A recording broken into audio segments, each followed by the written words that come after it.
Call the meeting of the Planning Commission to order. Will everyone please join us in the Pledge of Allegiance? I pledge allegiance to the flag to the flag of the United States of America and to the republic and to the republic for which it stands, one nation, one nation, under One God, nation, indivisible, under God, with liberty and indivisible, justice for all. with liberty and justice for all.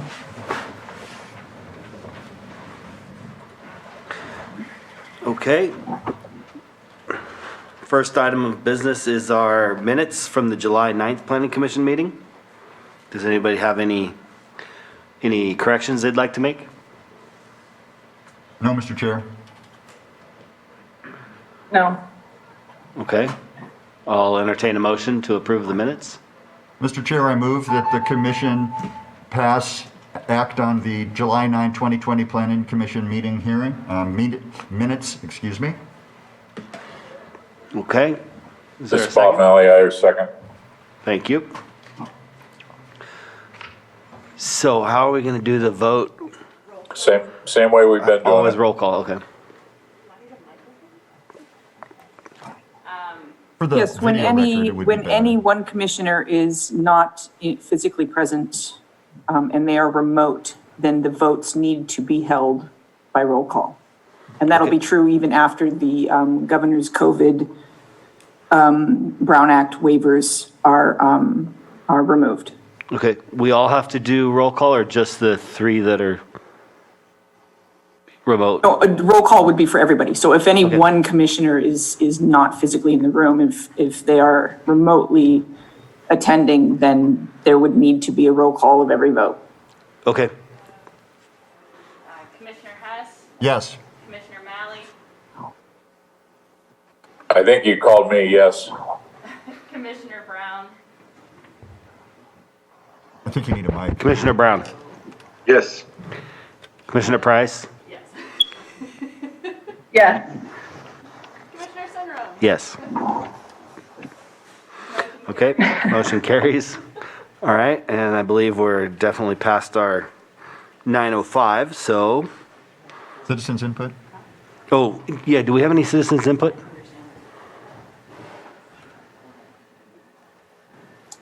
Any citizens input, Okay. citizens in, There is none. okay, thank you. Okay.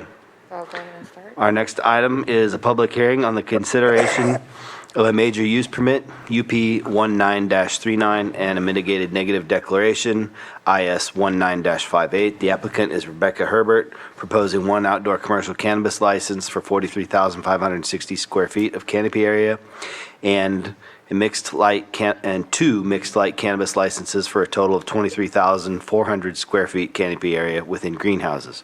The proposed location is 1020 Junction Plaza, Clear Lake, and further described as APN 010-055-45. Staff?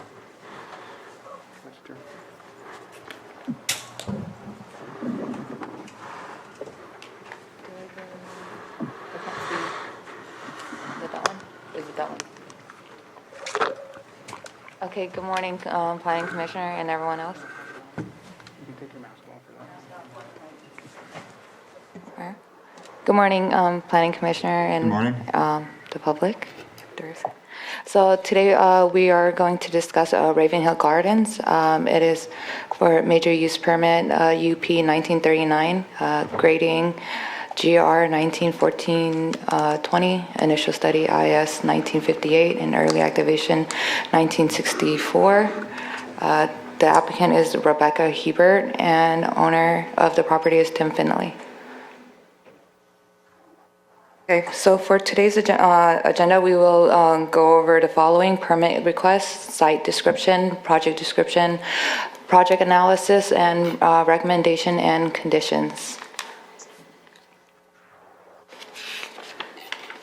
So the applicant is requesting a major use permit for a 1 acre outdoor canopy equivalent to A type 3 and 23,400 square feet of mixed light using natural light and light deprivation within the following greenhouses with the dimensions shown in the table.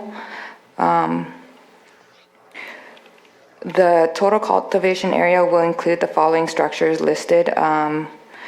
5,000 square feet processing facility, 400 square feet storage, and 2 water tanks constructed by materials made of steel or fiberglass to meet CAL FIRE standards.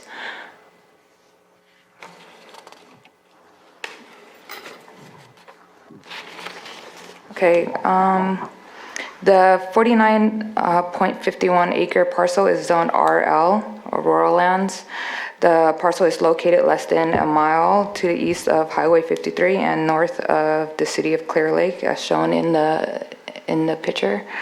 There are 2 unnamed ephemeral Class 3 water courses indicated on the NHD map layer utilized by the California Resource Agency via CNDDB and a federal NWI map layer, which flows from the northeast end of the property, project property to the southwest of another creek before entering Burns Valley. These 2 unnamed ephemeral Class 3 water courses flow along the northern and southern valley of the property. And it will be shown in the following, the next slide. The project cultivation site meets all setback required in the zoning ordinance, Article 27 for creeks, property line, exclusionary zone, and nearby residents. The nearby off-premises house is over 1,300 feet away from the edge of the cultivation area.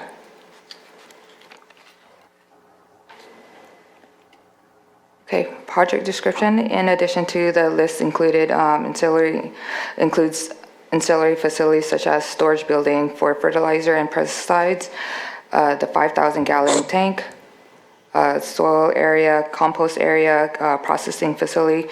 There are portable toilets on the cultivation site as well as parking, security, and fence. The tree removal is proposed, and as a mitigation plan, 8 acres of no development zone will be implemented as a mitigation measure per biologist's recommendation.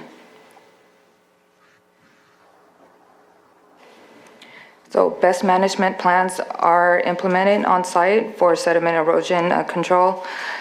Please see attachment for additional site plans displaying security plan, sediment plan, control plan, erosion plan, and mitigation plan for tree removal.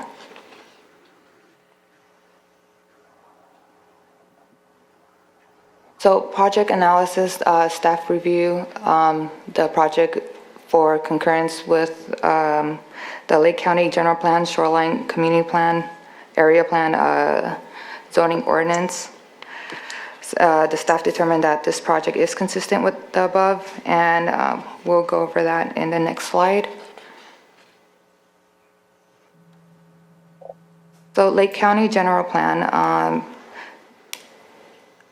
is, okay, the proposed commercial cannabis operation would create diversity within the local economy, create future employment opportunity for local residents, and allow the expansion of industrial and non-industrial corporate developments.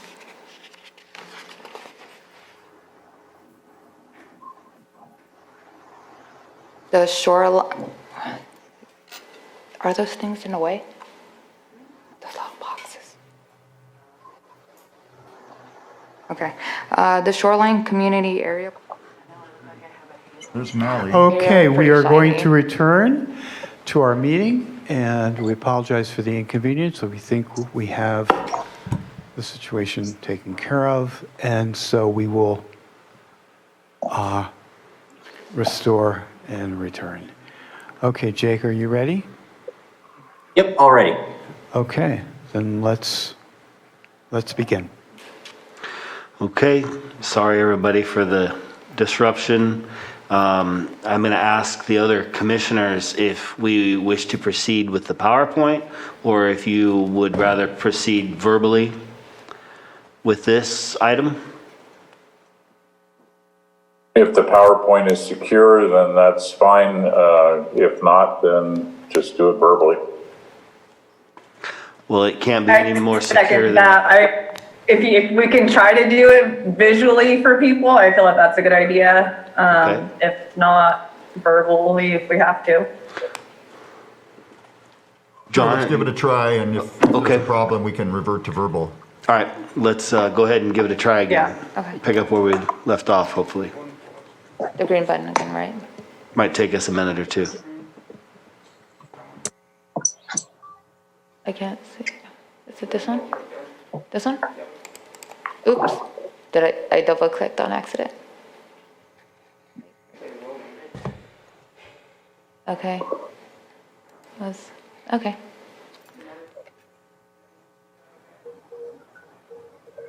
Yeah. Okay, can we share screen?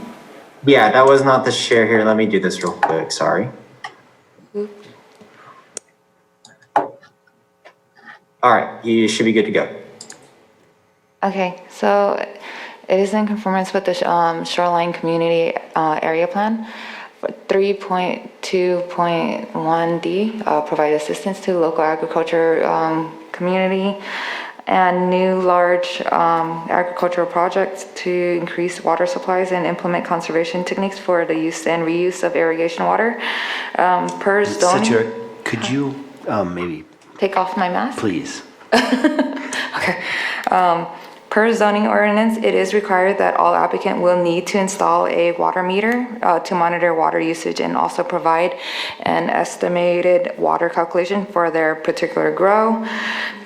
In addition, research on cannabis cultivation is still in the early stages of understanding water usage and water availability as well. Environmental impact, requiring all applicants to install a meter, we are able to provide the assistance to agricultural community in water conservation and implement new techniques for water irrigation. For the last two, cannabis cultivation is primarily in areas zoned agriculture preserve, agriculture, timberland preserve, rural lands, rural residential, and suburban reserve. In addition, there are some restriction and cultivation methods based on agricultural soil. The project area is in rural land and with soil designation grazing land, which is an area with existing vegetation well suited for grazing of livestock. The cultivation of cannabis within the area is permitted for outdoor and indoor grow consistent with the project proposal. Wait, oh, okay. The cultivation of commercial cannabis is permitted within rural land zoning district upon issuance of a use permit pursuant to section 27.11 of the Lake County zoning ordinance. A type 3 license allows 43,560 square feet of canopy per license. And that requires a 20-acre minimum lot size. A type 3B allows 22,000 square feet of canopy area per license, and that requires a 20-acre. A type 1C license allows up to 2,500 square feet of canopy per license, and it You're requires. taking over again. Oh. Okay, and I have site visit pictures after all the last, the following We can three. access the visuals from Okay. through Okay, Granicus. so the following three slides are site visit photos. I'm not sure if you guys are at the enclosure. Which of the attachments is that? Yeah, is it it's not within the staff report, it's another, one of the other things we can open. Yeah, we can pull it up. We have access to the E-Drive. We can go to, There's the site plan, the vicinity map, all those things. so we can pull up the site plan to show the overall use and the proposed layout. We can also pull up the site video or site photos Satir took on her inspection through our But drive. For the pictures you're talking about, is that attachment 2? Because we could simply look at that on Granicus, the site So- plans. Attachment 2 should just have the site plans of the proposed use. It may not have the photos attached to it. Yeah, I don't think we have the But we could go over the photos. site plans so you're aware of, like what's going on. Attachment 2 has a lot of photos, aerial photos. Well, There's a couple, Oh, is there? Let me see if I can, And then there's photos of the road too and all that. Oh, awesome. Does- it's probably, I believe you were looking at the before early activation, but I went on a second site visit during our early activation to see if they meet all the compliance that's on their condition, and they actually meet all of it, and I wanted to show that they are, following the rules and meeting all those requirements. The photo actually depicts like a 6 feet chain link fence that was required in the early activation condition and with mesh covering. There's a placard that is required and it's it's displayed right on the entrance and also on the road entrance. So in case code enforcement need to, pass by and look and see if they're, they're legally, can be grown over there.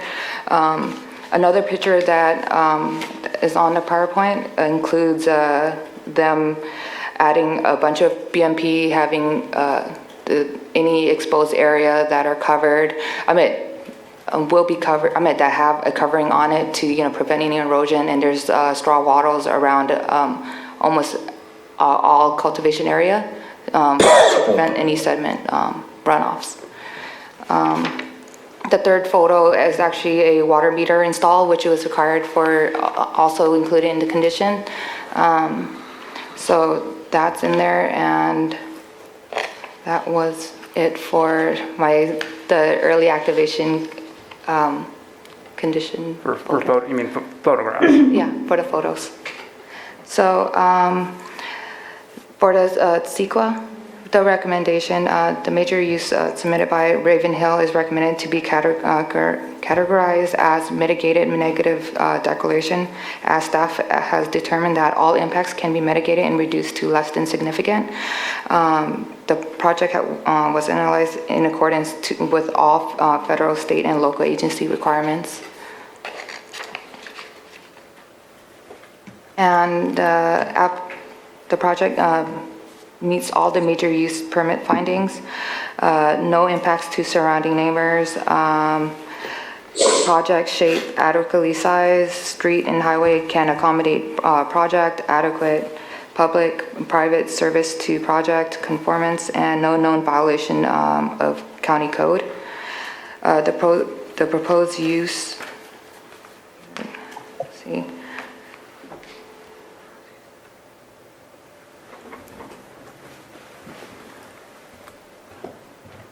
I'm like a little blind because my contacts. Yeah, I was reading that. Mhm. Oh, yeah. And they met all of the findings on Article 27. Excuse me. Let's see. Okay, so recommendation and conditions: approval of major use permit UP 1939, adopted mitigation neg deck IS 1958. Also, adoption of mitigation. Oh, thank you. Oh. I already said that, and that was it. Well, thanks for dealing with that disruption during your presentation. That, and I cannot see close up with contacts. Is there any questions or clarifications that we need to touch on with the interruptions that we've had? So, for you as the commissioners and maybe those that are chiming in and listening that may have not heard, or further things we need to clarify on when we have those, unfortunate interruptions. Do any of the 3 commissioners on Zoom have any questions about this? Or anything that was possibly missed? Yeah, this is Bob Malley. I have some concerns. We have a couple of letters from neighbors, and yet we're saying that there's no impact on neighbors. Apparently, they don't agree with you. How far have you taken that? Have you discussed personally with the neighbors involved as to, what kind of problems they've been having and what, what mitigations are they actually going to work for the neighbors or not? Okay. I also, kind of building on that too, I had a question about the access too. In one of the green sheets, it was listed that the access is across another property. Is that, or seeing here, it looked like it was listed as being between other properties, which could also create an impact, a negative impact on the neighbors. Yeah, so there's a passage, there's an access way, I believe it goes through 2 or 3 parcels. We do have some in place, such as like if speed was an issue, in our conditions there, we do have a maximum speed limit of 15 miles per hour on there. 15 miles an hour? Is that? Is that what you said, 15 miles an hour? Yes. Okay. Also, they do have to meet CAL FIRE standards for roadway access, so roadway have to be maintained. So they will have to meet that compliance too. Yeah, but what can we impose on the other properties? This is Bob Malley again. What can we impose on the other properties that they're crossing? How do we enforce that the roadway is in good shape in between their property and Ogling Canyon Road?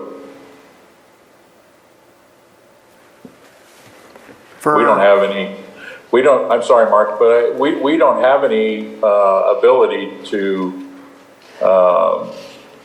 step in on somebody else's property that's not involved in this to say that roadway has to be kept to a certain level, and yet we really need to. Correct, Commissioner. That'd be, if it's a private access shared easement, that'd be something they would need to coordinate amongst one another and come to an agreement and improve, if necessary, improve that road to those standards amongst one another. Well, my feeling on this is that there should be something in writing that's attached to each of the properties that is an agreement between the property owners to maintain that roadway to a certain level. Now, if they put all of the cost of doing that on this property owner, that's one thing. But they're going to have to come to some kind of a written agreement that's attached to the property so that it can't be changed with the purchase of one of those pieces. I understand there's a deeded easement, but that doesn't necessarily mean that the roadway is going to be able to be kept up without buy-in from each of those property owners. And are you saying there should be some kind of restriction on the permit too, Bob, that goes along with this, or what? Added condition. What is your thoughts on it? It needs to be in writing, and it needs to be part of each of the deeds of the property because it's a deeded access. So it's going to have to, there's going to have to be an agreement reached by all the property owners that, somebody is responsible for the upkeep on this roadway and that it has to be maintained to a certain level. Right. A certain minimum. Yeah.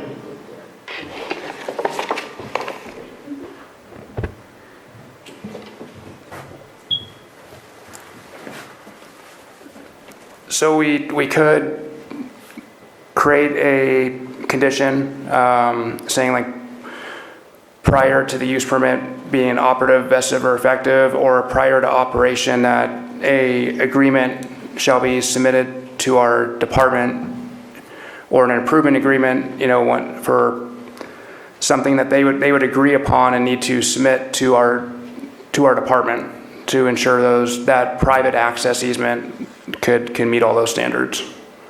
And then what happens if you don't have the agreement with all the landowners?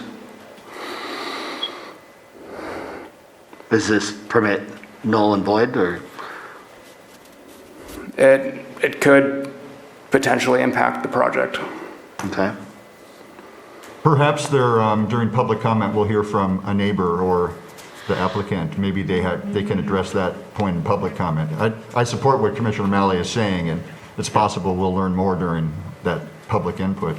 And I believe the applicant's representative is available for questions and details and further specifics on matters of that nature.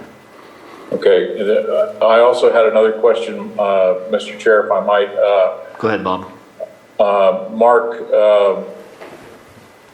what is our responsibility, what's the county's responsibility as far as the ownership of this property? It's owned by someone who, I don't have the information, but information from neighbors is that the owner, Mr. Finley, is a convicted felon, and that's why Ms. Hebert is listed as the sole proprietor. So if that's the case, is this an end around so that Mr. Hebert or Mr. Finley and Ms. Hebert can get this started, even though Mr. Finley is a convicted felon? That raises hairs on the back of my neck, so. Thank you, Bob. I Commissioner know. O'Malley, this is Scott DeLeon. Let me jump in on that. Unfortunately, the ordinances don't address the potential of the situation that you're describing. The ordinances require the applicant pass background checks. Any person that is involved with this, that is working and actively participating in this, has to have background checks. It doesn't necessarily mean that the owner, if the owner is not present, if the owner isn't actively participating, then they are not subject to those same requirements. And while it is possible that that's what's happening is what you described, there isn't anything really in the ordinances to prevent it. Now, what will happen is during the inspections, that can be done at any time. And if the owner is observed on the property and actively participating in the activity out there, then they will be in violation of the permit and in violation of the ordinance. And measures, there are things that can be done if they're violating the requirements of the ordinance and the project. So while, again, what you described is possible, there isn't anything in the ordinance that would preclude that. All right, well, I took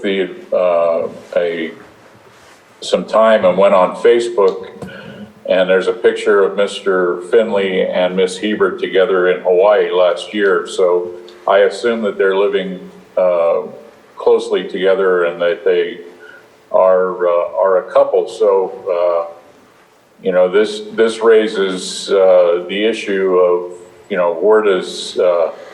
where does business take place and where does personal life end? It just seems to me like, I think that the state laws that restrict who can be involved in the operation of these farms is fairly clear, and that convicted felons are not permitted. So I understand what you're saying, Scott, and but I would be remiss if I didn't bring up the fact that to all appearances, it appears that this couple is running a business, and that in some way, if Mr. Finley is the owner of the property, they're going to be running this business together at some point. I just don't see that they can get around that. And I completely understand your comments, and I will say that this is not the first project that this has occurred. Shortly after I became the interim community development director, there was an appeal to the board with a very similar argument and a very similar situation. And in fact, I believe my recollection is the people were husband and wife, and the board felt that the rules that are in place were sufficient, and it did put an additional burden, frankly, on the county to ensure that during inspections that the owner of the property was not involved. And yeah, it puts additional burden on us. There's no doubt about that. But as I stated before, there's nothing in the ordinance that precludes that. So again, not the first time it's happened, but I completely understand and respect your concern. Do we have, we do have the mailing address of the owner on file for the property, correct? I mean, does it in fact show that the owner does not live in the vicinity? Scott? I'd need to look that up for you, and I can certainly do that. I'm sitting at my computer, and I can get back to you with the question, and I'll be happy to do that. So if you want to ask some other questions and give me a second, I'll work on that. Well, I don't mean to put words in Commissioner O'Malley's mouth, but I think what he's saying is if Finley, if they're a couple and there's a manufactured home on the premises and they're occupying that home, the line between business and personal life becomes very hard to define. It becomes very blurry or to separate. And I think if I understood my colleague correctly, that's the concern he's pointing out. That's correct. Yeah, especially if they're both living on the property, you can't really. Well, Christina? even if they're not living directly on the property, but if they are living indeed together, and there may not be anybody living on the property except for somebody running security or something like that. But That's true. that doesn't mean that they're not involved in day-to-day operations and decision-making of the business itself. But that would be very hard to determine by a site visit if they're not occupying that on-premises home. I'm just wondering how far you can push that horizon line back and say, well, we saw you together at a restaurant, or you're living together in a home in Lower Lake, but not on the premises. I absolutely respect my colleague's point, and I share that concern, but I'm just wondering how far you can take that in terms of identifying them as a couple. I don't know that we can. I'm bringing it up so that we can talk about it. Right. Yeah, thank you, Bob. And anyway, Commissioner Price or Commissioner Brown, do you have anything before we open up? I'll go ahead and say I'm looking at the letters submitted by the property owner who seems to be in opposition, and there's about 7 bullet points that's listed in this letter. And I'm hoping in the discussion that some of these concerns will be addressed by the owners of the farm. And so those are definitely concerns I have. And if the inspection is the only way, or a site visit inspection is the only way to determine if their involvement, then it does kind of blur the involvement of the gentleman who's a convicted felon. So I definitely want to hear in public comment. Hopefully we'll have the applicant be able to respond to some questions as well. Okay. I'm just going to go ahead and echo Eagle on that. Very curious to see what the applicant has to say in their opinion. Okay. And this is Scott DeLeon. Before we move on, I'll just answer the question about addressing their, according to the records that we have on the county GIS, the mailing address is a PO box in Lower Lake. So I can't confirm their physical address. Their mailing address is a PO box. Oh, did we lose Eagle? Oh, there he is. There it is. Okay, shall we go ahead and open it to public comment? Or Bob, do you have something else you wish to address first? No, I'll wait to address the rest of it. The water concerns me, but Right. I don't know that we can do anything about that either. So I'll wait until after the public has spoken. Okay. All right, let's go ahead and open it up to public comment. I'm gonna turn this over to you, Jake, since I don't have any access to the computer in front of me. Yeah, so we do have one hand that shot up here from I'm gonna say Margo. Margo, I'm trying to unmute you here. You should have a dialogue to unmute yourself. All right, so it looks like you're unmuted. Will you please give me a sound check by confirming your first and last name? Hello, this is Tom Lasik and Margo Kambara. Can you hear me? Yes, we can hear you. Okay, good morning, everybody. My name is Tom Lasik, and I reside at 6451 Ridge Road in Lakeport. Yesterday afternoon, I sent an email with comments on the proposed use permit expressing concerns about the groundwater impacts and asked that you continue action on this item.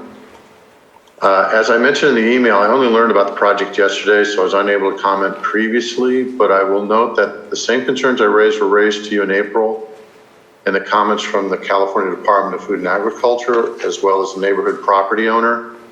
I don't live next to the proposed site. I live in Donovan Valley, but my property is surrounded by proposed cannabis cultivation projects, and I'm concerned about the potential and very concerned about the potential impacts these projects will have on my well and the groundwater resources within the valley I live in.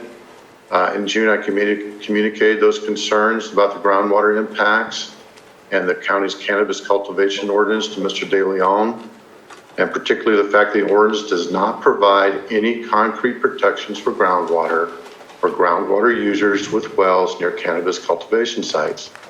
When I became aware of this project and reviewed the CEQA documents and staff report, it became clear to me that my concerns about the county's approach to reviewing these cannabis applications are well-founded. As I explained in my written comments, you simply don't have adequate information in front of you to satisfy CEQA or support the findings you are required to make if you approve the use permit. If the county doesn't correct this course, this issue is likely to repeat itself, and the pending and future applications for additional cannabis cultivation projects make their way to you. And as I stated in my comments, at a minimum, you need to revise your initial study mitigated negative declaration to more thoroughly analyze the potential groundwater impacts, including adding mitigation that meets CEQA's requirements. Depending on what your analysis shows, you may have to do an environmental impact report, but you're not going to know that until you do the analysis. This is an important issue facing the county. I hope you will continue this item and direct staff to prepare revised CEQA documentation and circulate it for public review before taking action on this application. Thank you. Thank you.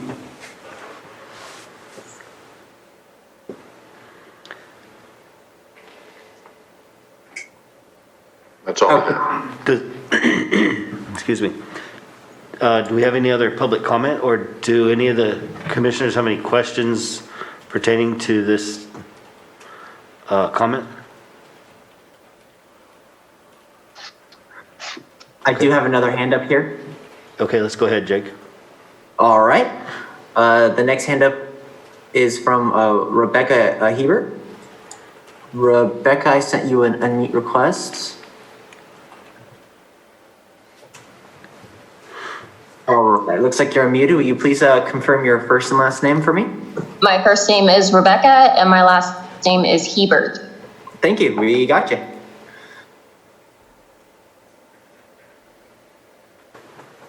I wanted to start off with the easement. It's a 100-foot strip that is maintained with gravel. I'm willing to keep it maintained during this license process. There's two fenced area, 2 gates that automatically open with a button going through that 100 square foot strip. So if there's any issues that the neighbor has, I am definitely willing to talk with the neighbor about it and come up with some sort of plan to maintain that road, that 100-foot space.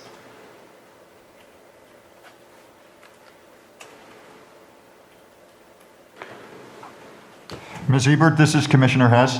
Have you contacted the neighbors directly, or have they contacted you regarding the access? This is actually the first I've heard about a neighbor complaint. I've had no contact with the neighbor. Nothing's been brought up to me or brought to my attention until this morning during this.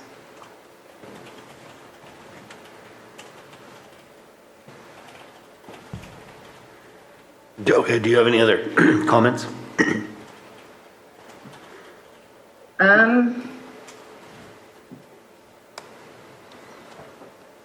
Yes, I do. With the relationship between Mr. Finley and I. Yes, Mr. Finley and I are in a relationship. We live on the property in our home. This is my project. Tim, he works out of town every day over the mountain. This is something I wanted to do. I was a hairstylist for 15 years, broke my hand in a vehicle accident, my dominant hand, and I started looking into growing hemp in the beginning, and then I switched to wanting to do cannabis for cosmetology purposes. I wanted to start making products with cannabis. So when it comes to Tim being part of this project, he is not a part of this project.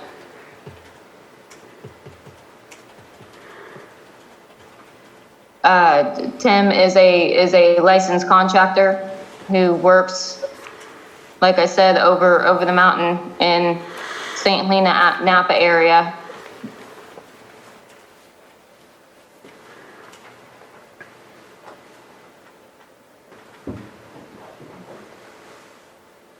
Okay.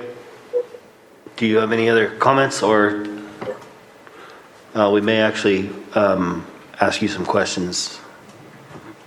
As of right now, I can't think of any other comments besides the easement and the relationship. Okay. I'm going to go ahead and ask if there's some other comments before we may return for some questions with you, if you don't mind. That's fine. Thank you. Okay, Jake?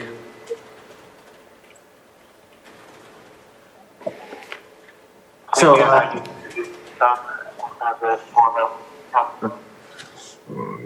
all right, so we'll move on to the next raised hand here. Am I correct? I'm sorry.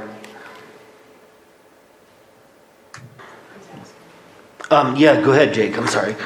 Okay. Sorry, this is a little confusing, I think, for everybody, this whole part here, part there, part out on the moon. Little hazy today. Okay, so the next hand we have up is from Sufyan Hamouda. I'm sure I butchered that. I sent you a mute request. All right, looks like you're mute. Will you please confirm your first and last name for us? Hi, Sufyan Hamouda. All right, great. Thank you. We hear you. Awesome. So I am the consultant on behalf of Rebecca Herbert, and I just wanted to address the mitigation letter sent by Lori Bateman. The proposals that they provided are definitely adequate ones. Those are actually identified in almost all of the conditions that were set for early activation, as well as the conditions that are identified in the major use permit. So the client is definitely, or Rebecca is definitely able to meet most of those, or all the standards, especially with the site inspection for the 4290 site visit. Any additional upgrades or standards that do need to be met in terms of the neighbor, they can definitely meet those. Again, Rebecca only heard about these comments just recently, and there's been no communication previously for it. But obviously she is open to any additional mitigations that are not outlined within the use permit or within the early activation use permit as well.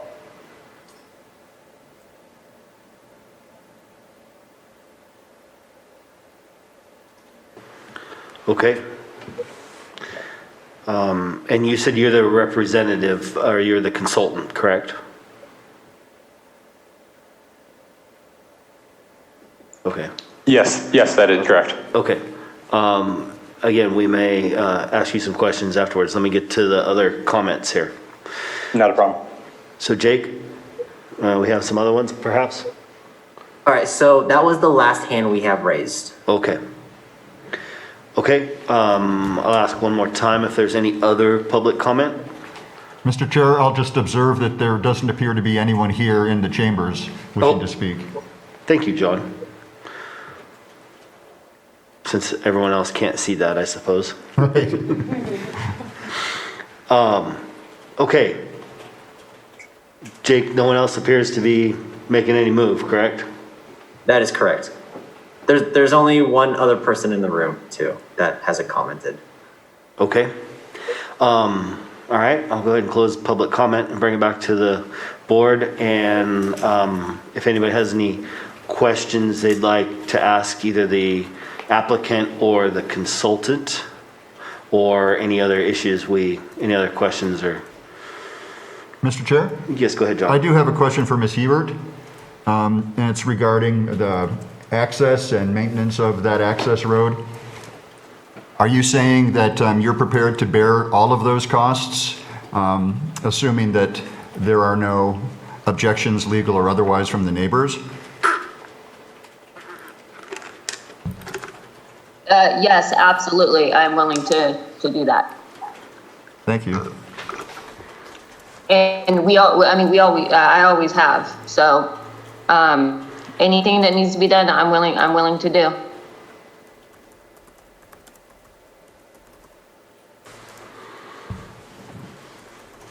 I have no other questions, Mr. Chair. Okay. Mr. Chair, if I might, Certainly, Bob, I had a feeling. yeah, I could see the smoke coming off the moon back there behind you. no, that's the edge of the sun, I think.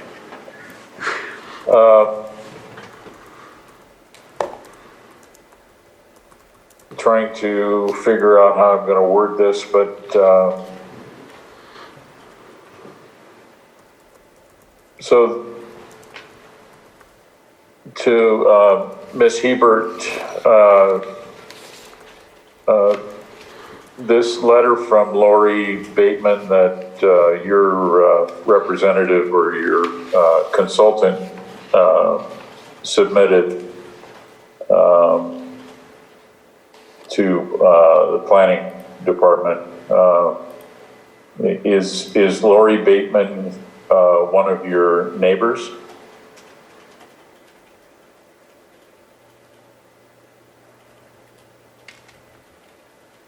Yes, Lori Bateman is one of my neighbors, yes. Okay, so you have not seen this letter prior to us talking right now? No, I have not. I have not even seen Lori probably in about 3 months, 4 months, between 3 and 4 months was the last time I've spoken with Lori. Okay. she had told me she was moving to Mexico, so I haven't seen her since she told me this. She was Okay. you were talking about me, taking some of her pigs, because she was getting rid of her animals to move to Mexico. Okay. But I don't know anything about that. This letter was written April 26, 2020, from Ms. Bateman to Mr. Ham. And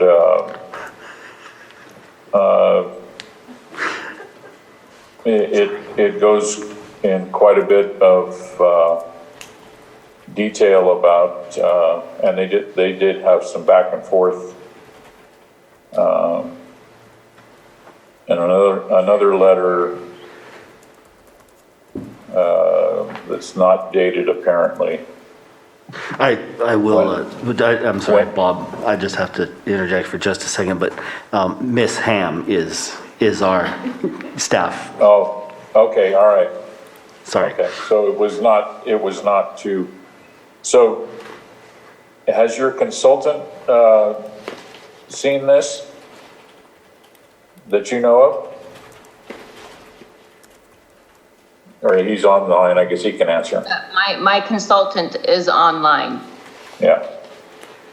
This is Sufyan. I have not seen this since today. Okay, so staff did not share this with you during your negotiations? This was just prior to the meeting that I have received it.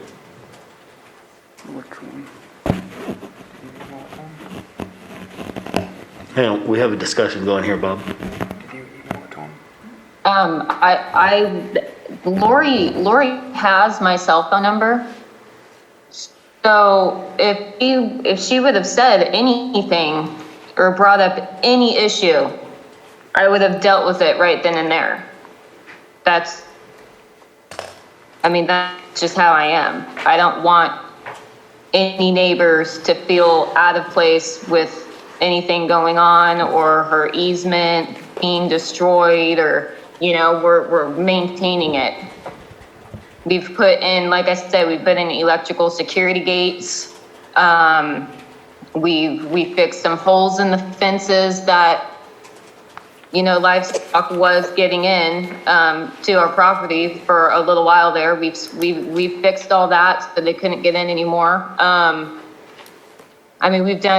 We've done stuff throughout that easement, and if she's wanting it more maintained, then I will maintain it more. Okay. Let me go down through the list of things that she lists off here. If you haven't seen this. Oh, wait, hold on a second, Bob. Chair, if I may, so regarding the letter from Ms. Bateman, that was regarding, if I'm referring to the same one that you are, the April 27th, 26 correspondence between Ms. Ham and Ms. Bateman. That was regarding the water availability analysis and the well and the comments about the mitigated negative declaration. That was between staff and that comment.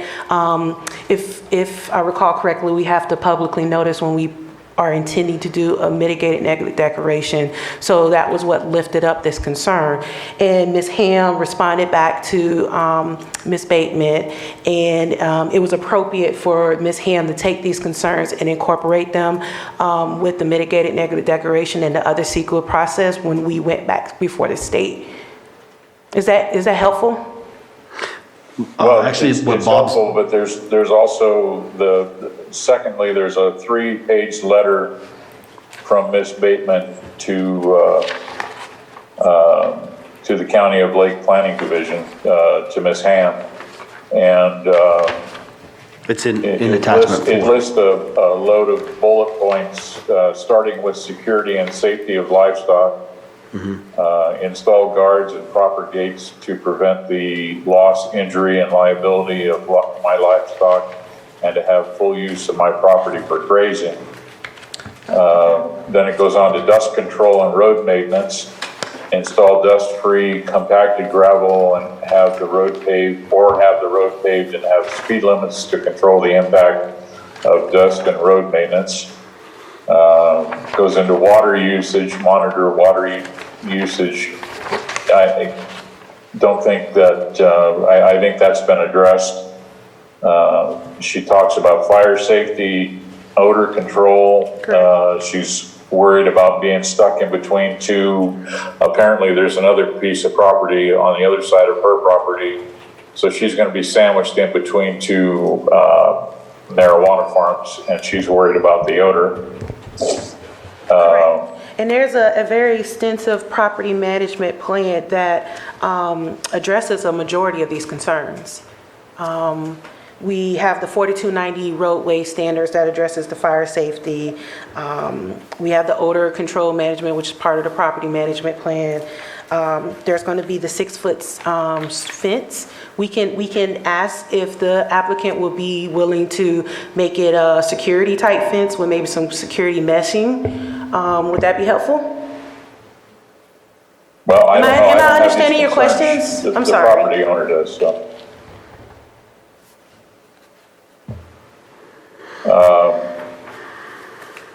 And she continues on with several more bullet points. So I think that the property owner or the developer needs to be aware of this.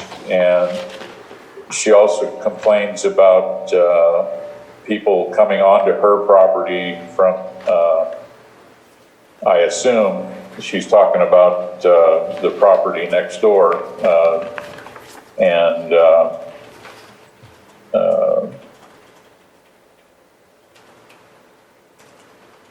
She talks about issues with dust storms due to excessive and speeding vehicles, loss of livestock due to left open gates, people congregating on her property as if it was their right.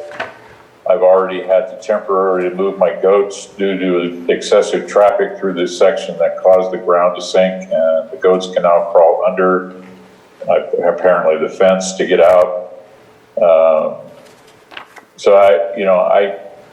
These are her concerns, and I'm just confused as to why this developer wasn't aware of this coming into today's meeting. It's part of the staff report, so. Correct, and I'm a little bit confused about that because all of those concerns are expressly addressed in the property management plan.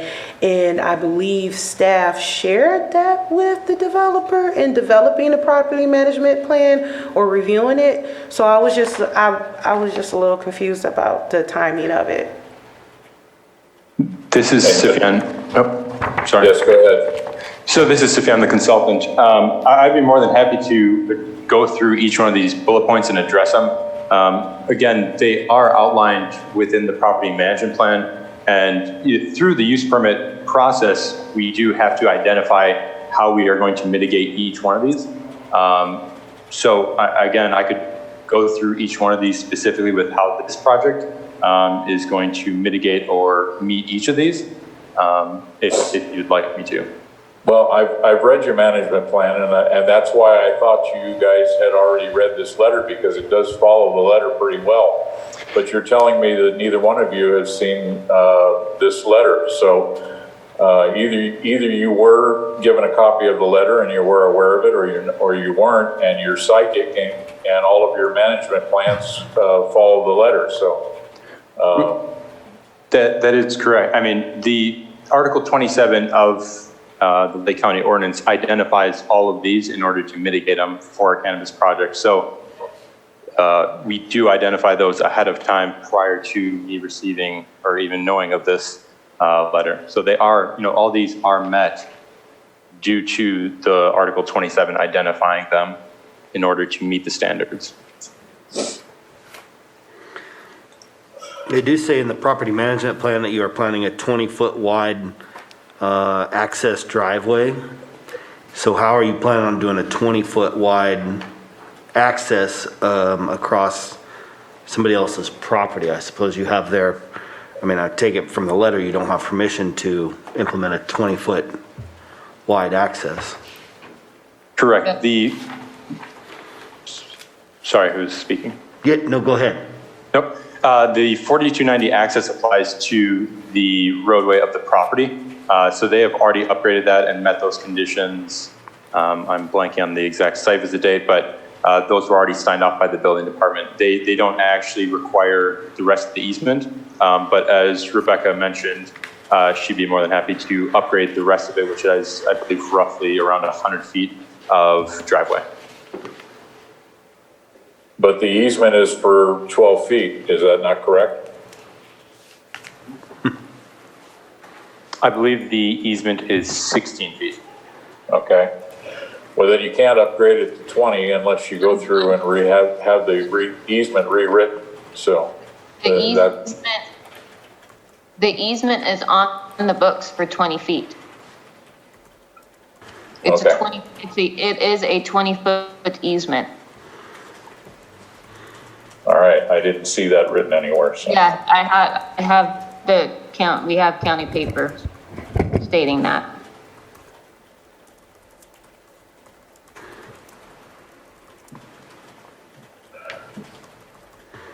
Okay, then off to water.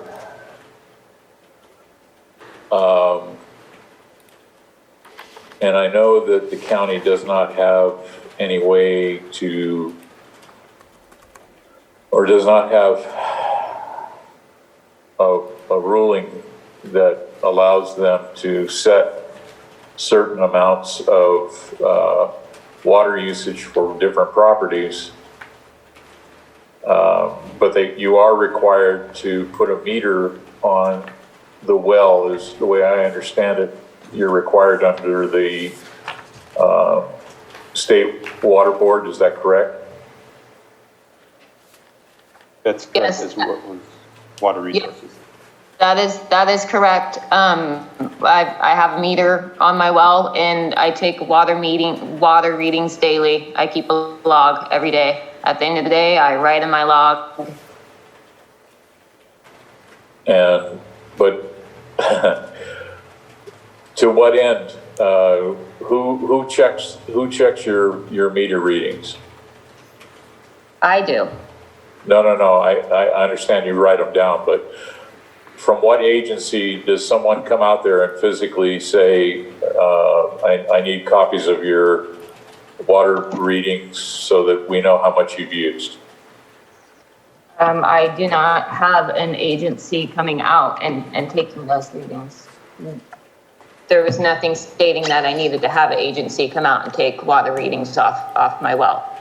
All right, that's my point, is that the state says something and then doesn't follow through to enforce, and we don't know if your meter readings say you're using 15 million gallons versus 1 million gallons, what's it going to mean to anybody? You know, that's my point, is that there's no requirement or no inspection by the state, who has this rule that you take meter readings. So I'm Commissioner Malley, this is Scott DeLeon. Yes, If Scott. if I could offer something here. Under timing and mitigation monitoring on page 6 of their conditions, they're required to submit an annual performance review report about their compliance with the various components of their project, to include the conditions of approval and the operating manual that they provided and other standards. One of the standards that we have in the county ordinance, which would be applied, is when a well is used, the well must be located on the premises, and the monitoring needs to be performed of that supply well. The applicant shall maintain a record of all data collected, and that includes the depth of the water in the well and the information from the meter that's installed, and they need to provide that in that report on an annual basis. So there's there will be a report that's required. It's a part of their conditions of approval. It's an annual report, and it'll include information about the water well use, the amount of water that was used, as well as we're going to require monitoring of the level of the water in that well. What that's going to do for us is it's going to, number one, demonstrate the amount of water that's being used, but it's also going to demonstrate the well's recovery, which will be an indication of any impact to the groundwater aquifer. Hope that's helpful. It is, but to what end? If they show you that their meter readings show that they used 1 million gallons of water for the 12 months prior, and that's what they've written down that they're going to be using, then there is no, I'm assuming there is no problem as long as the well is recovering at that rate. But if all of a sudden they start using twice or 3 times as much water as they have been using, who has the teeth to go in and say, that's it, you can't take any more water? Well, I think the county has the teeth there because one of the items that's referenced in the ultimate approval of this project is their management plan, which tells us what their proposed water use is going to be. If their water use doubles or triples, as you're suggesting, that's clearly going to be an indication of they're not following, they're either got more plants out there or more, there's something wrong. They've done their analysis based on the proposed canopy and it's come up with the amount of water that they think they're going to use. We've looked at that number and it seems appropriate and consistent with other cannabis operations that we've seen and other reports that we've seen. And so, yeah, if that water use is double what they claimed it was going to be in their management plan, then something's going to need to change because they're using way more water than they said they were going to use. So I think the county has the teeth in that, and it's through the review and inspection and the annual reports that we're going to be expecting from them and as a part of the conditions of approval. All right, thank you. Yeah. Having been around here for a while, I know that things get done with the intent that we're going to follow up and inspect all this. And the old saying of it's not what you expect, but it's what you inspect follows along these lines. I hope that either one, you're there for several more years doing this job, and that you make sure that people are following up on these things, or that the new staff takes over and has some way of, checking all this, these different items that have to be remembered year to year. It just, I've seen so much change and so much staff change over the past 15 years that I just know that things are going to fall through the cracks at some point. So that's my real concern, is that somebody ends up, doing something that is going to be harmful and detrimental to to the rest of the surrounding property owners, so. Commissioner O'Malley, I share your concern, and it's valid, and it's a challenge that we are facing and we are looking at every day as more and more of these projects. And sir, I got to tell you, we have 200 applications sitting up here in this office. And so what you're describing is no small task, and it is a significant concern of mine, and it's something that I think you're going to see brought before the board here in pretty short order. But I don't want to detract and away from the discussion this morning. I just want to tell you that I concur with your concern. And it's a big task for us, and we are going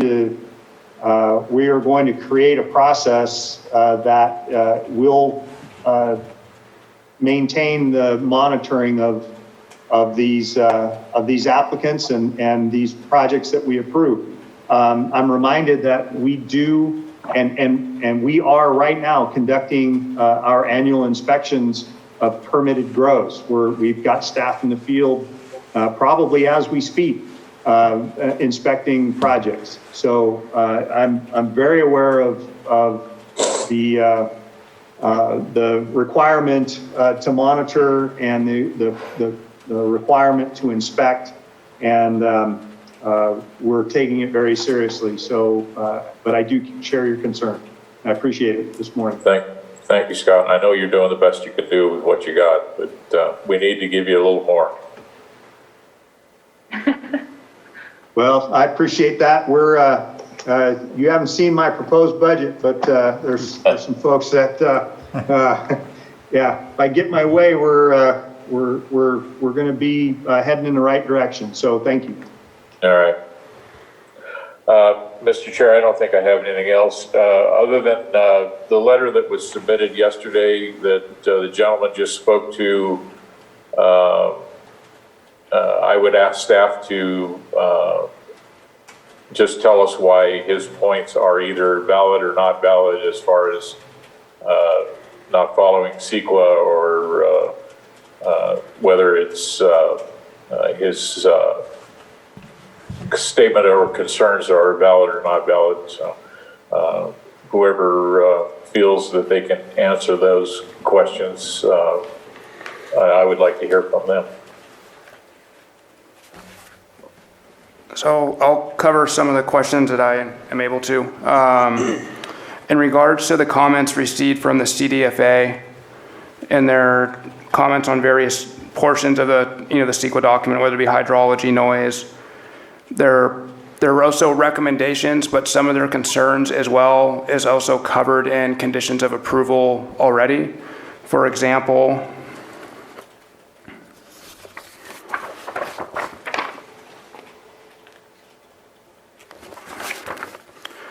like for one, it's on page 12 of their comment letter under hydrology, and it goes, the project will employ best management practices related to erosion and water quality to reduce impacts related to stormwater and water quality. And then the CDFA's comments and recommendations were the document would be improved if it provided a list of summary of the BMPs to be employed at the proposed project and how those BMPs would reduce impacts related to water quality. One of the conditions of approval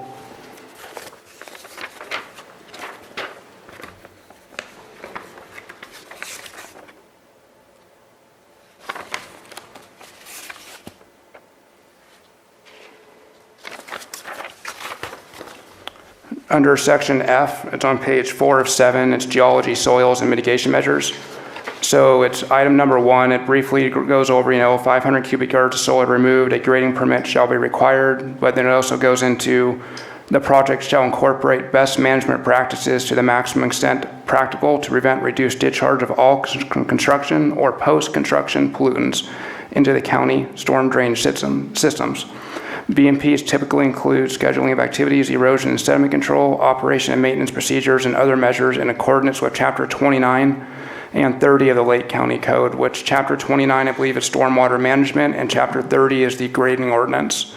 And those two chapters are very, very detailed in the items that are required for submitting erosion, sediment, and control plans. So it'd be challenging to list all those requirements in an initial study. So that's why we kind of leave it as a blanket document to refer to the chapters 29 and 30 for all those details. So another example would be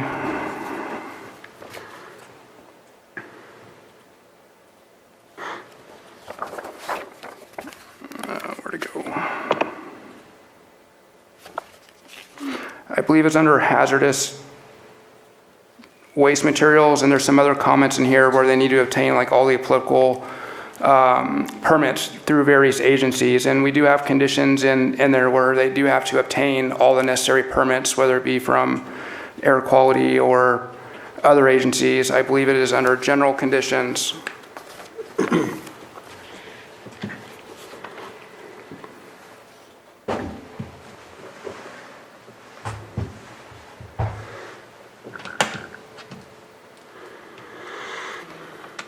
Which one is it, Titter?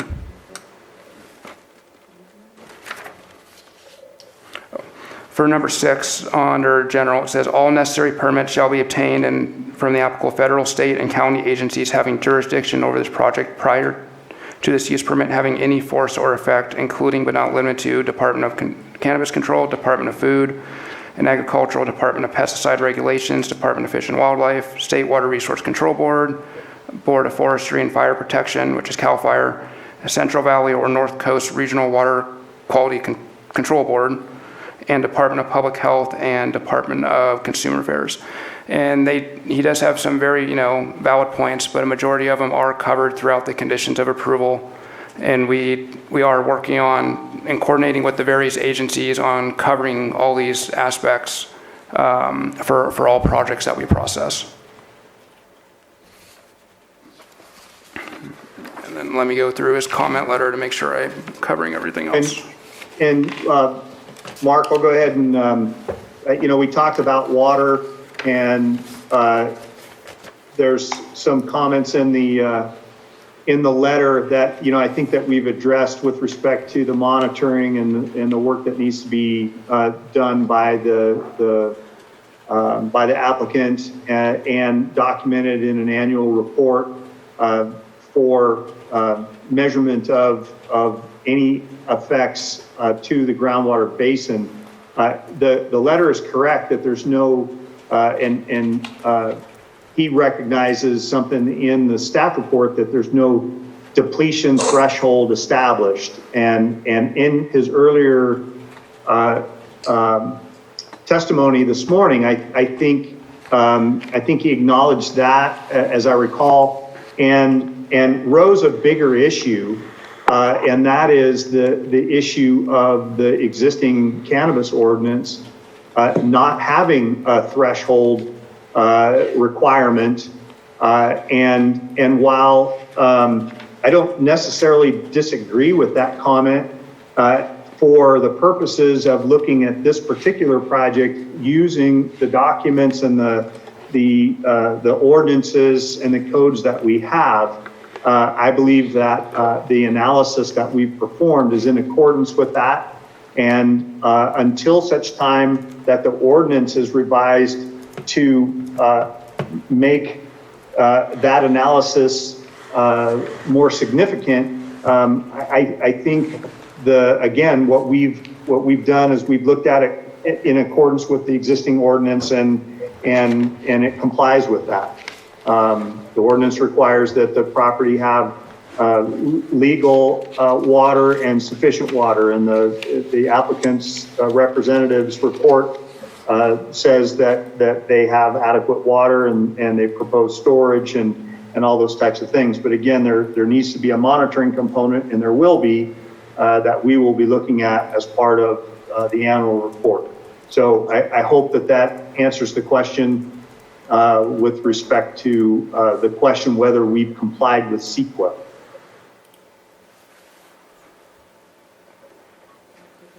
Was that for me, Scott?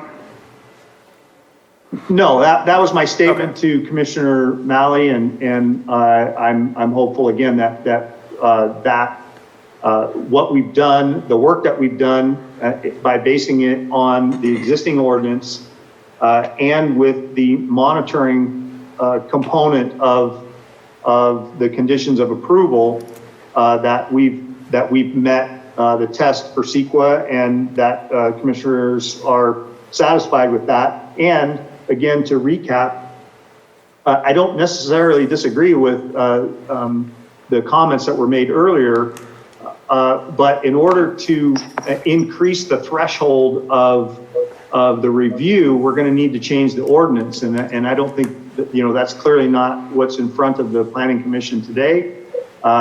He suggested a continuation of this item with direction to staff to go back and modify things.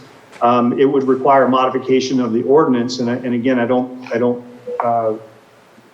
that's not what's on the table today, and would need to be something we need to do at another time.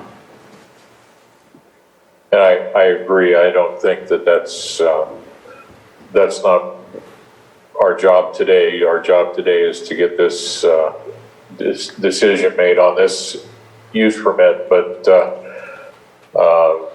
I think that if we're going to have requirements, that there needs to be ways to verify. So, and there has to be a threshold set, like you said, that if we tell them that, if they say they're using 1 million gallons and they end up using 2 million, we have to be able to say, your 1 million fits within the guidelines, but anything more than that is going to be excessive. So there needs to be some, like you say, there needs to be something added to that ordinance at a later time, but that doesn't come into today's decision. I just wanted to make sure that the letter that was submitted is part of the record and that we addressed it. So I think we've sufficiently addressed his concerns or their concerns, and I'm ready to move on. I had a question for Mark. All of these permits and certificates, do they currently hold everything required that's required in this?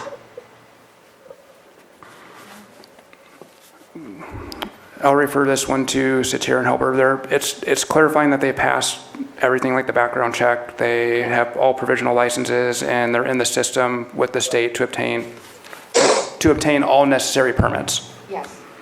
So they do not currently have all the permits, but they are in the system to obtain them. That's correct? So I think if I understand how the state works correctly, they can get like provisional licenses or begin the process, and then once they formally get approved, they bring our documents before the state, and then they finalize and do the process with them, as long as they pay all the appropriate fees and dot all their I's and Q's. So one of my concerns is about these whole early activation permits and what they are allowed to do before they have all the permits necessary. And so they're able to go ahead and get everything planted and just go on with all the day-to-day business of the operation without fully having all the permits necessary? During early activation? Yes. So when someone applies for early activation, they usually get provisional licenses, almost like a temporary license. Okay. And they'll get water board receipts to say they're enrolled and finalize that process. They have to pass the background checks, of course. Then we get emails from the CDFA, and they're usually saying they're pending, compliant, or non-compliant. And we'll usually put pending because we're still processing their application. And I believe from the CDFA that helps them give them a provisional license, where it's like a temporary operation, because just because this one's been issued EA doesn't guarantee it's going to be approved by the proper, the review authority. Their use permit could still be denied during the review process, but it gives them that provisional license, which allows them to temporarily cultivate under EA. So what happens if they get a provisional, you guys issue them the allowance to go ahead, and then it ends up turning out that they don't pass? Like we denied it, or they withdrew it, or something. Or CDFA, or somebody at the happened. state denied it. We would reach out to the CDFA and let them know, saying, we'll use John Doe applied and he had his EA, then, John Doe's use permit was denied, and then maybe appealed to the board, to the higher ups, and then denied again. And then to say if it was denied, we'd reach out to the CDFA saying, hey, so-and-so use permit located at such and such location. They do not have the local authorization through us for the cultivation of cannabis, and then the state would start their process. And we're still working out the process with the CDFA as well. I remember when we did the early activation permits, I believe Bob from was our Master director, and that was something that we implemented while we were working on getting the ordinance in place. And I just assumed that once our ordinance was in place, there would not be any more early activation permits. Everything would have to go through the process, and people would have to have their full permits before they could go ahead and allowed to cultivate. But it seems like we have a lot of cultivations that are taking place, and whether they claim they have early activation, I realize this one does, but there's some that possibly don't, but they're claiming that they do. And so I really have an issue with this whole early activation, and now here we are, they've gone ahead with day-to-day business since March or so, and now here we are trying to approve this, or not approve it, and, we're kind of we got the horse behind the cart type deal. Anyway, does anybody else have any other issues or questions they wish to ask or address? No, Mr. Chair. Bob, Christina, or Eagle?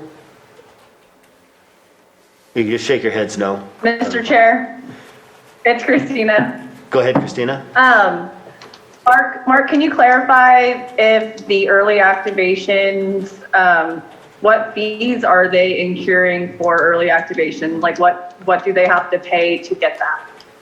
Are we seeing any type of revenue with that? Yes, we are. So for early activation, there's an application fee they have to pay for the community development department. It's a zoning permit fee, and some will submit that fee when they submit their entire application, or others will decide later and submit that portion of the fee and application later. And there's also tax requirements that the tax collector will send out in their billing cycle the appropriate tax fees that they get charged for the outdoor cannabis grows. And then say once it's formally approved and they're doing indoor and outdoor, then they'll be calculated with separate installments or separate bills, since it's a different tax rate for outdoor versus indoor. Does that answer your question, Christina? Thank you. You're welcome. Yes, thank you. Okay. So I'll just say that all of my concerns have been met. Majority of the concerns I had were connected to Ms. Bateman's letter, and that seems to be incorporated the concerns. I appreciate the applicant being willing to even go beyond what's been requested of her to improve the road, fix the fences, so I have no further concerns. Okay, thank you. Yeah, Mr. Chair, I just want to say that I came into this with quite a few questions, and they've been answered. I thank staff for doing their part, and apologize to Mr. Hammoud. I got you mixed up with our own county employee, and as far as that letter goes, but that's been straightened out. So I don't have any other questions at this time. I'll let Mr. Hess give his few minutes and you take yours, and then I'll be willing to make a motion when you're done. Chair? John, you don't have anything? Just a very brief comment. Sure. I appreciate today's conversation and drilling down more deeply, as Commissioner O'Malley has done today and my colleagues have done. And I think we've processed enough of these applications now that we can identify a pattern of things that come up every time, whether there are access and easement issues, whether there are water-related issues, security issues, what have you. And all of those beg a different question, and that is addressing the larger ordinance itself.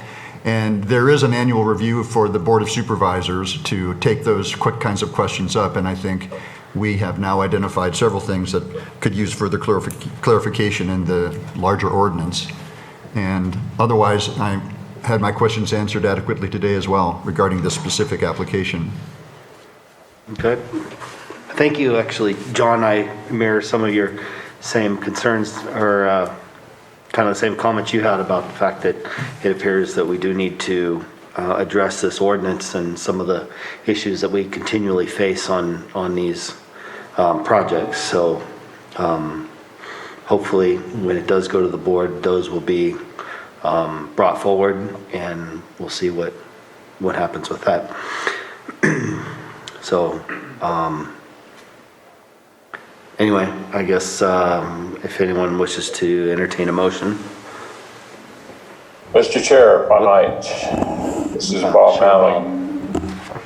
I would move that the Planning Commission find that the initial study IS 19-58 prepared for the project proposed by Rebecca Hebert on property located at 1020 Junction Plaza, Clear Lake, California, further described as APN 010-05545, will not have a significant impact on the environment, and therefore a mitigated negative declaration shall be approved with the findings listed in the staff report dated June 5th, 2020. And I don't know, did we make any changes or additions today? If so, include those. Second? Okay, it's been moved and seconded. Did you guys hear me? Yeah. Okay, Yes. Yeah. I'm going to speak loudly. yeah, go ahead. Commissioner Hess, Yes. Commissioner Malley, Yes. Commissioner Brown, Yes. Commissioner Price, Looks like Christina's froze. I was just sitting here. I didn't hear my name. Commissioner Price, Yeah. Commissioner Sunrum. No. Motion carries. Okay. Mr. Chair, I'd also move the Planning Commission find that the major use permit UP 19-39 applied for by Rebecca Hebert on property, hold on a second.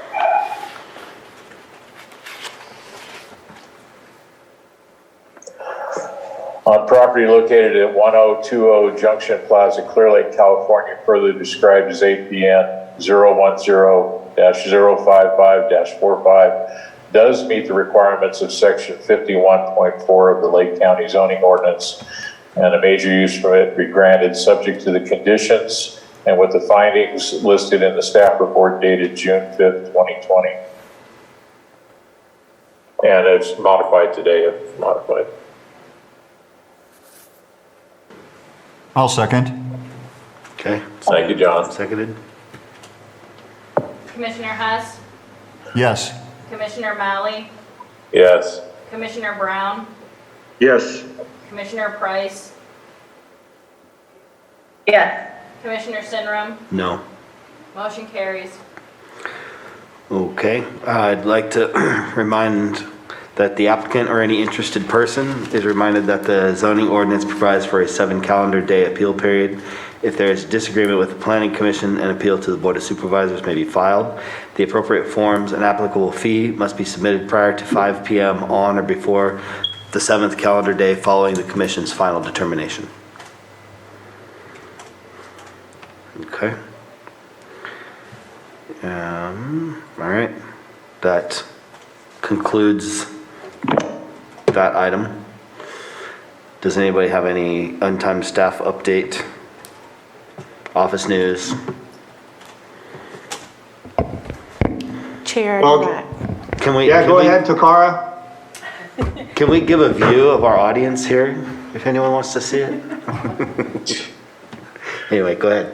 I was just saying I do not have any untied updates. Okay. Scott, No? did you have something? So, I'll never pass up an opportunity to talk. I mentioned earlier, my budget and the proposal that I've made, and I think I've mentioned it to your commission that I'm proposing a cannabis division for community development. It's a pretty robust division. It's made up of more advanced planners, a manager of the division, an entry-level planner so I can get people trained, and some code enforcement folks to handle the types of things that frankly we talked about this morning with review, the annual review, and all those kinds of things.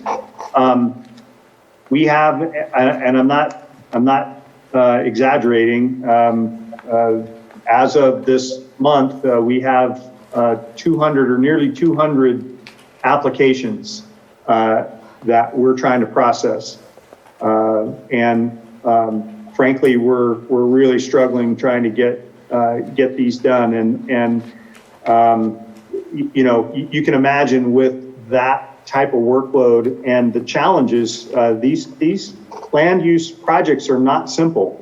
And as evidenced today, you've got access issues, you've got water use issues, you have all kinds of issues. And it seems like every project that we've got is got something that we're having to deal with. So they are not straightforward, they're not simple. And my hope is that with a division that is specifically devoted to knowing the rules and knowing how to process these and knowing how to come up with the mitigations, that we'll be able to better streamline the process and be more thorough in our review. We talked about modifying the ordinance. I think that that's something that is going to need to happen relatively soon. I know there's some interest at the supervisor level in making some minor modifications, but I think that there's probably some other things that we need to look at, and you all mentioned them this morning. Finally, community development is a challenging place. We have a lot of work. We have a lot of demand. We've got a lot of new people. They're really starting to come together, I feel. We've got a lot of challenges ahead, but we're making progress. It's slow, very slow, but I think we're making some progress, and I'm hopeful that, as we continue with this, the projects that we bring you, the reports are thorough.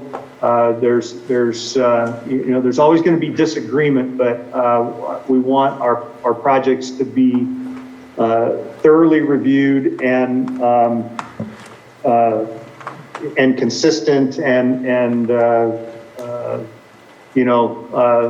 follow good planning practices. And so I appreciate your indulgence today and appreciate your continued efforts in trying to move projects forward with this challenge of virtual meetings and the distractions and the horrible things that tend to happen here with our meetings. But appreciate Jake and everybody else for moving these things forward. So that's all I have. If you have any questions, I'll be happy to try to answer them. And again, thank you for your efforts this morning.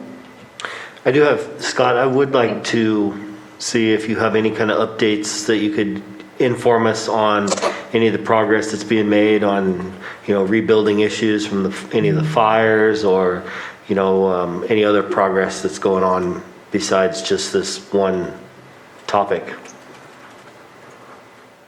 Well,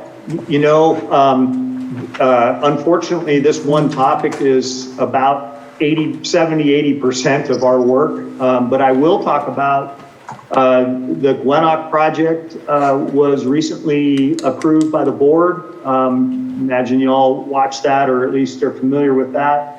That was certainly a milestone, and we are working on getting a consultant on board to be able to perform the plan reviews and site inspection for construction. We're going to be taking something to the board here probably in the next couple of weeks for the consultant.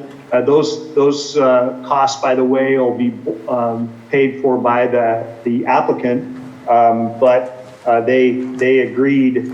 I told them from the very beginning, I didn't think we were capable. Not that we weren't capable educationally or staff capability. We just don't have the people to handle their project, and so they've agreed to pay for a consultant, and it will be an engineering consultant that'll handle all the plan check and inspection. So we're looking forward to that. Construction continues to occur. We're trying to find ways to make projects happen. We have, this is interesting, and in fact, might be kind of fun to have you, and we can't do it because of the Brown Act, have all of you, but perhaps we can invite you individually or a couple at a time. We're doing staff meetings with planning a couple of mornings a week. They are scheduled to last an hour, but they often last a little bit longer than that. And the staff is given an opportunity to kind of go around the table and talk about projects that they're working on and issues that they're dealing with. And we're handling these things kind of as a group. And what's fascinating is to watch the staff take notes and learn, and so they're figuring things out together. And I think it's really been a beneficial use of our time.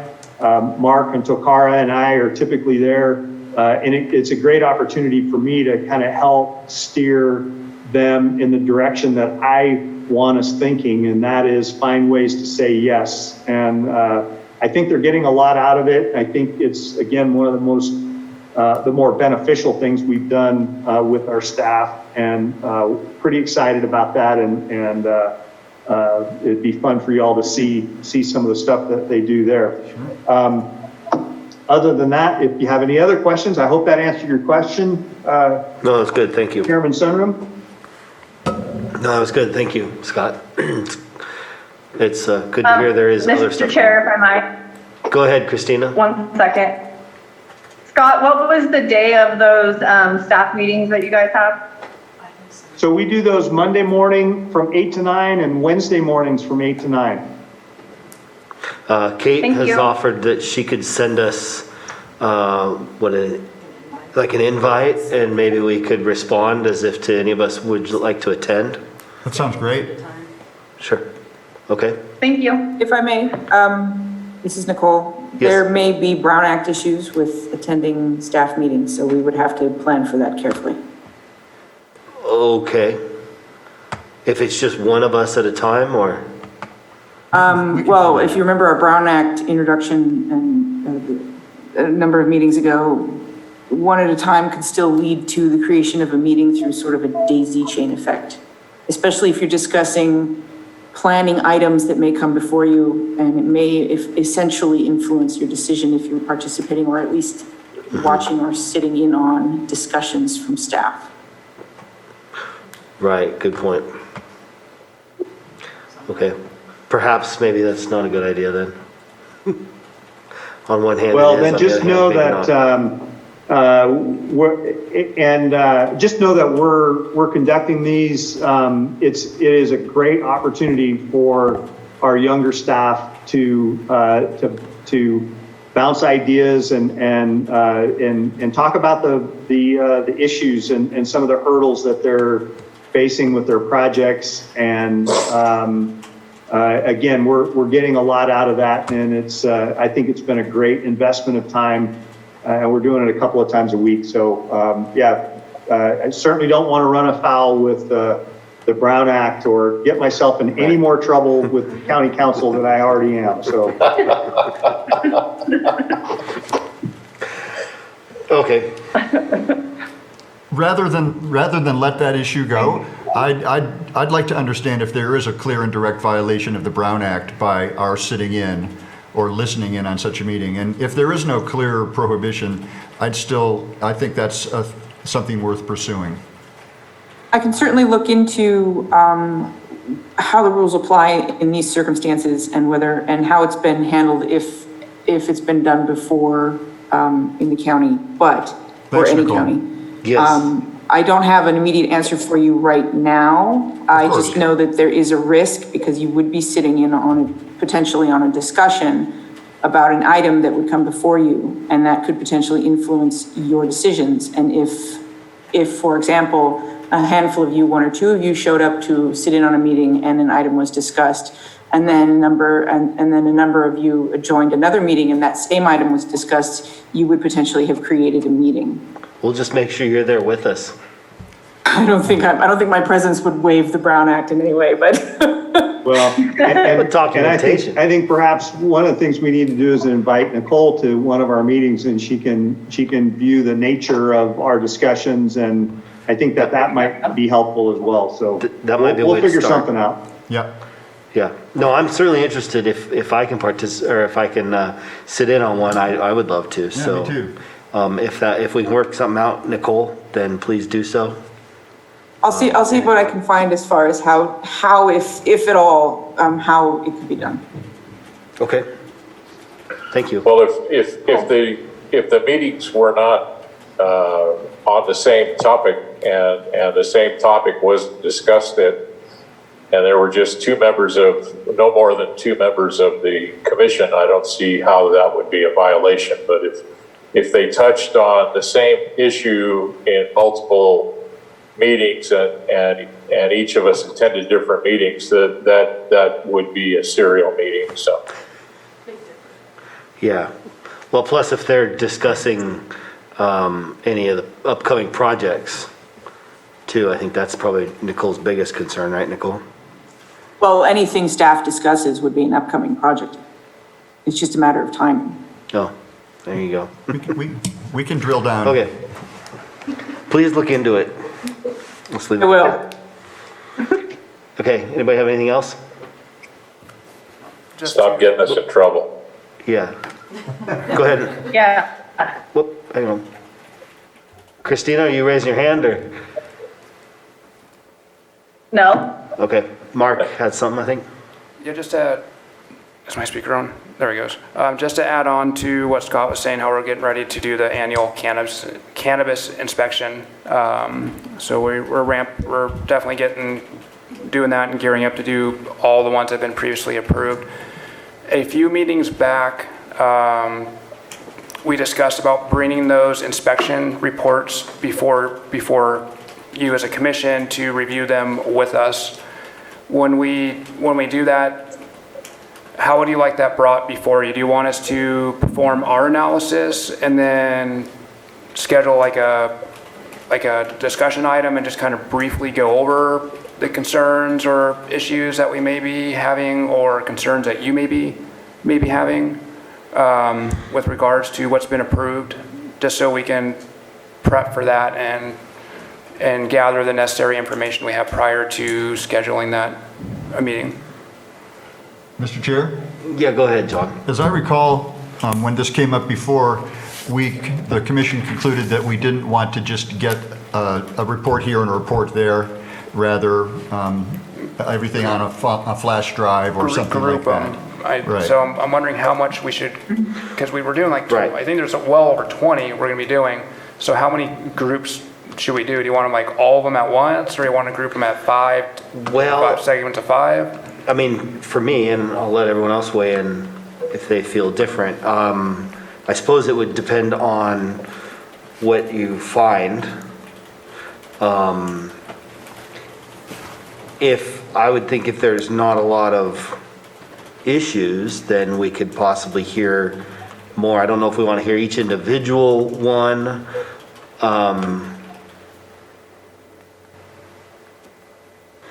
Yeah, I don't, how does anyone else feel? I'd almost like to hear about each individual one, but then, and it could be, well, this was the permit, or this is the site, when it was approved, I suppose, when it went into effect, I guess.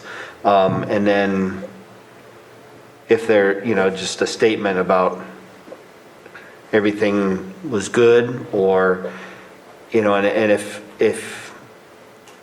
obviously that doesn't take very, very long to do that.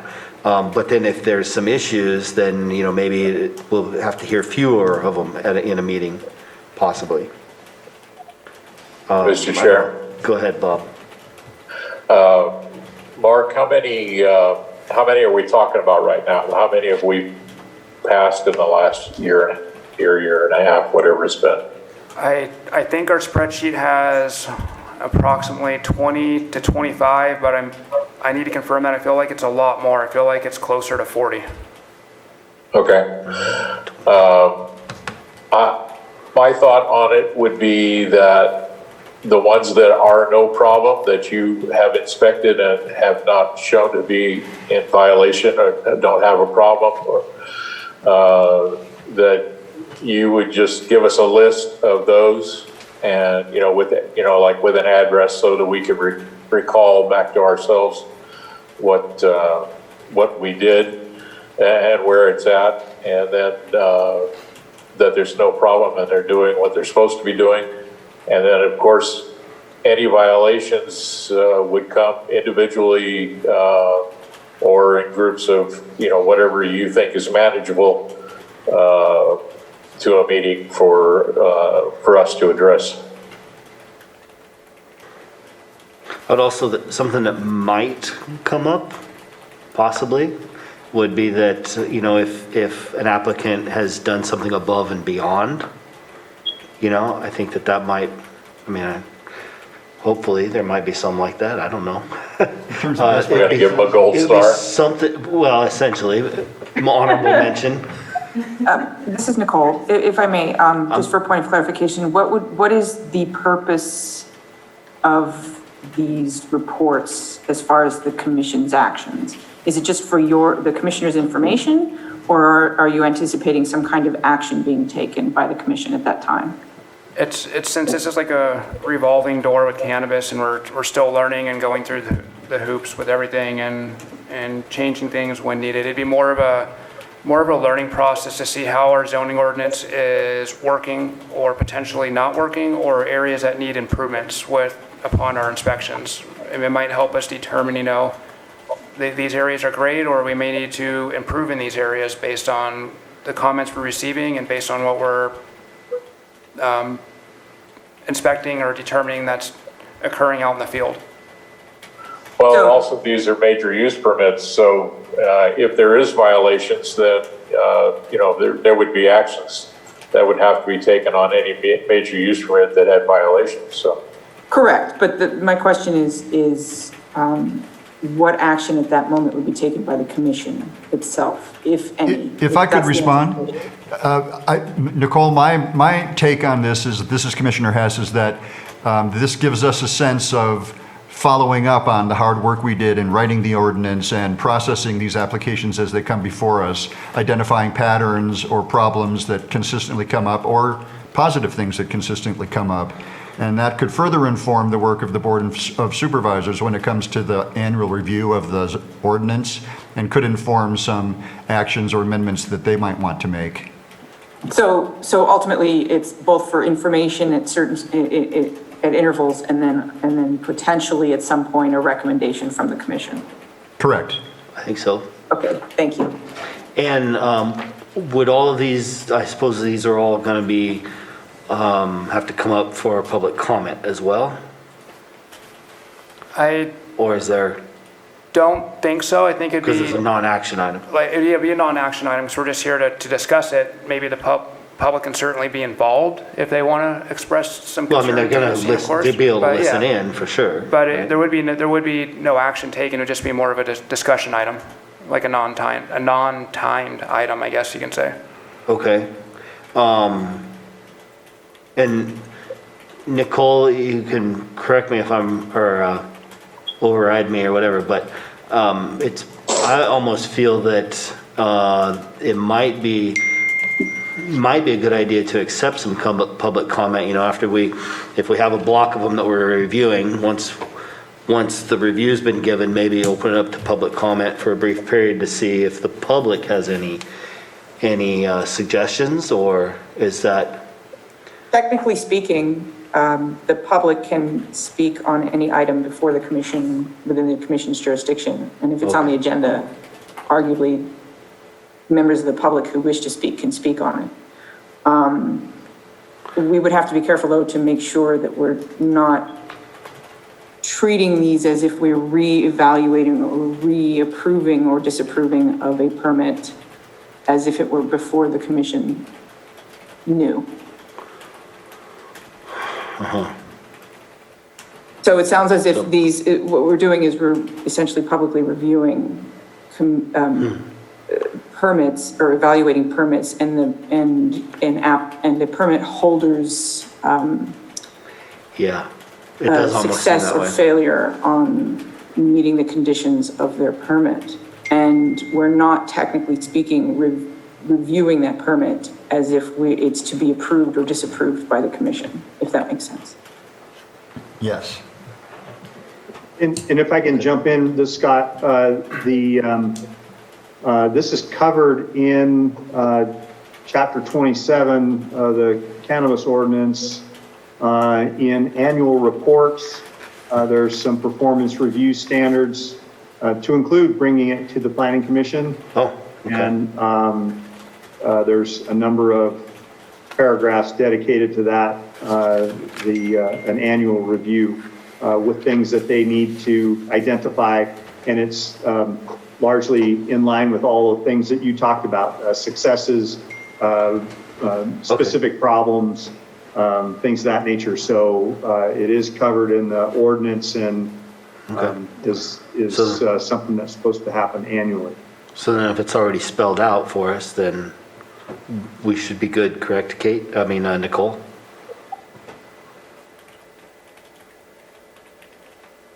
Sorry, I was in the wrong, you pushed the wrong button. Let me take a look at that ordinance section and see what specifically, if it gives a specific structure as to how these sorts of reviews are supposed to be addressed and who the actual reviewing authority is. Okay. And whether or not there are steps that need to be taken where, say, for example, if the viewing authority is defined differently than the commission, then there would be a reviewing authority and then the ultimate authority being with the commission. But I don't know for certain. I'd have to double check on that ordinance section. And is this something that you're not prepared to give us a report at the next meeting, Mark, or are you? Not at this time. We're in the process of conducting all these Okay, inspections. so we can and- get an update on this from Nicole at the next meeting? Yeah, we can get an update on the process, and then we can update you as how our inspections are going, and when maybe we can potentially anticipate a date. It's probably gonna be in the early fall, I'm guessing, because usually harvest time is right around October, September-ish, and we're trying to complete all these inspections prior to harvest time. So we can gather all of our information then when we're done with all the inspections, and then schedule them in a couple meetings, or depending on what we find, maybe a couple meetings if necessary, because there's going to be quite a bit. Okay, I'm okay with that. Everyone else? That work for everybody then? Yeah. Okay, so Okay. Nicole, if you could just give us perhaps an update on that at the next meeting on what your findings are and I can do that. Please. Perfect. Okay. Does anybody have anything else? No? Okay, good. Does anybody wish to? Move we adjourn, Mr. Chair. All right. Mr. Chair, I move that the July 23, 2020 Planning Commission meeting adjourn. Okay, that's a little more elaborate than Bob's. Then I'll second it. All right, it's been moved and seconded. I thought we had to make a motion, that was part of it. He did, he said he moved that we adjourn. Oh, I'm sorry, Bob, I misheard you. All right, we're adjourned, unless there's any. Bye, you guys. All right, Thank you. No opposition, Thank you. okay. Bye. Good day.